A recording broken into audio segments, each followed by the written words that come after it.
Assalamualaikum warahmatullahi wabarakatuh. Tepangkeun Mas Abdi Taufik Hidayat di kelas 11 MIPA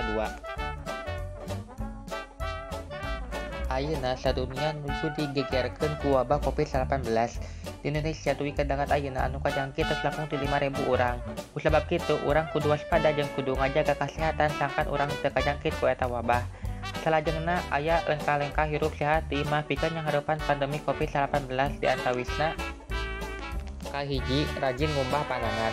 Urang kedah ngumbah panangan dugi kabersih nganggo sabun sareng cai anu ngocor. Eta efektif membunuh kuman, bakteri sareng virus, kaasup virus corona. Salianti nganggo sabun tiasa oge nganggo hand sanitizer.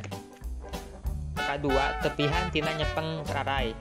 Prayogi kauninga, panangan tiasa jantung sumber penyakit, sabab sering nyepeng barang sareng pantau jami sejen.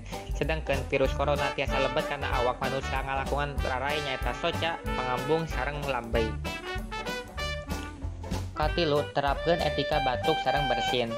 Upami urang batuk, sayana tutupan ku siku panangan. Sareng upami urang bersin, tutupan ku tisu anu bersih.